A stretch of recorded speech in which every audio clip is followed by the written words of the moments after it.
Hi, everybody. This is Tony Khan, the producer and director of Morning Stories for WGBH in Boston. We are today in Studio RSS, real sexy studio, because Studio O for outside has been inundated with a lousy Boston weather the last couple of days. It's been so bad that you can actually see little puddles inside WGBH. Plus, and this one really makes me think twice, autumn leaves appearing spontaneously on the floor. This studio and the world, they're mixing, as perhaps media itself is nowadays. Anyway, on to today's morning story. It's about buses. It's about people on buses. Somewhere along the line, it seems to me, the American bus lost its status as the star of our roadway, the way that a person could get from here to there with a sense of community with everybody else on the bus and a big view of the world outside. I was reminded of that especially the other day in the news with the death of Rosa Parks, who 50 years ago sat down in a part of a bus in Alabama where she wasn't supposed to be and got the civil rights movement going. It was on a bus that she made her own declaration of equality.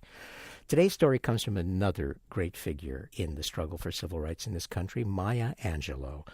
She still uses buses, as a matter of fact, as her way of getting her message out from one speaking gig to another. I visited with her not too long ago and actually took a bus ride with her on her special bus. Now, she uses this bus as a home on wheels and as a very private space, but she does it in style, and she does it in a way that still says a lot about what matters. Today's morning story, On the Bus. The bus affords me privacy.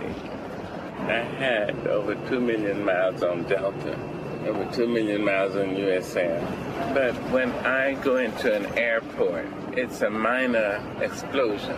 People who've never read one page of a book of mine will start to shout, "It's Maya Angelou!" because they once saw me on the Today Show or on Oprah. You know, that is so off-putting. I can't arrive at a destination from a departure place without being picked to pieces. When we drive cross country or overnight, I don't sleep much. And sometimes we stop the bus and get out and let sunrise happen to us. Just to be alive and be on the side of the road in Iowa or Illinois or Mississippi and see the sunrise. It's very nice. I believe the bus has given me at least 2 more years of life. And then the time to do absolutely nothing. The time to play solitaire, which is to me like having a cool dip in a cool pool on a hot day. My grandmother raised me, and she was so profound. Mom used to say, "Sister, you know, that's not even on my little mind." And somewhere in those preteen years, I decided there was a small mind and a large mind. I use solitaire to occupy my small mind, so it does not intrude when I begin to go down deep into the big mind. In the course of writing a book, I will use up 3 or 4 decks of bicycle cards in a month. I'm satisfying the fritter and the small concerns so that when I hear that I've plumbed to something, I turn it off and I start to ride.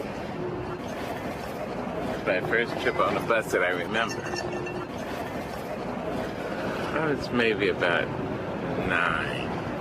I had a terrible toothache, and my grandmother took me to a white dentist, and we went up the back steps because it wouldn't be right for us to go up the front steps. And the man hardly would see us, and he said he'd rather put his hand in a dog's mouth than in a nigger's mouth. So we took a bus to Texarkana to a black dentist. It was the most hateful trip, and I was still in pain. You may encounter many defeats, but you must not be defeated. Just admit where you are and get up. So if I'm able to say this is who we are, we stumble, we fumble, and we fall. And then amazingly we rise. Amazingly. How do we dare to rise? Yes, somehow we do. And knowing that, just knowing, it's amazing.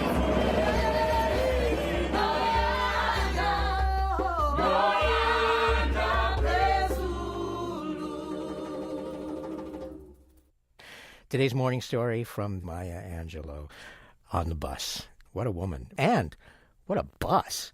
And here with Gary Mott, this was a first-class bus. You know who it belonged to? The artist formerly known as, and now once again known as, Prince. No kidding. Yeah, she was looking for a bus that she could use to take her on her about 250 speaking gigs every year. And he was ready to trade up because this particular bus, although it had a queen-size bed and a bathroom in the kitchen and the world's biggest LCD screen, it didn't have a chandelier.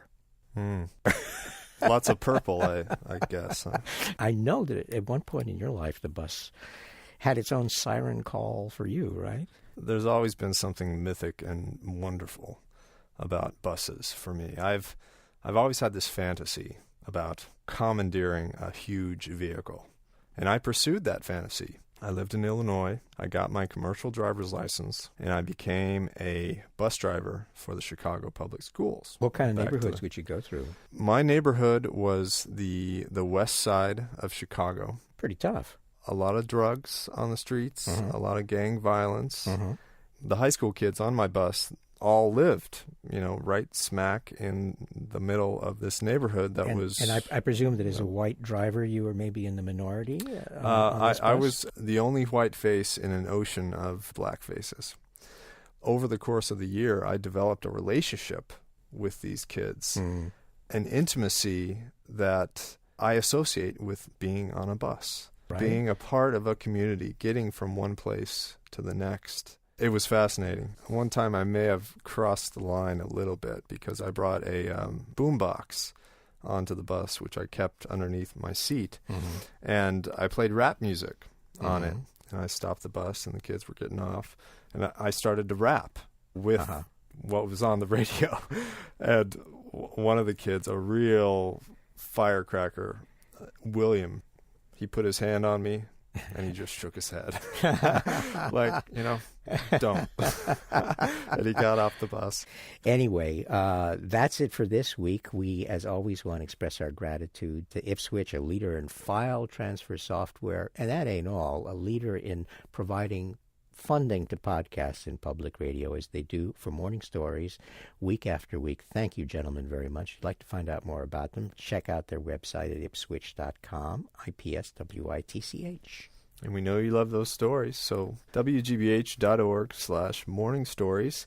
And why not send some our way at morningstories@wgbh.org. Keep them coming. If you don't want Gary to be the guy who's going to be driving your children to school every morning, then be sure to support us in every way you can.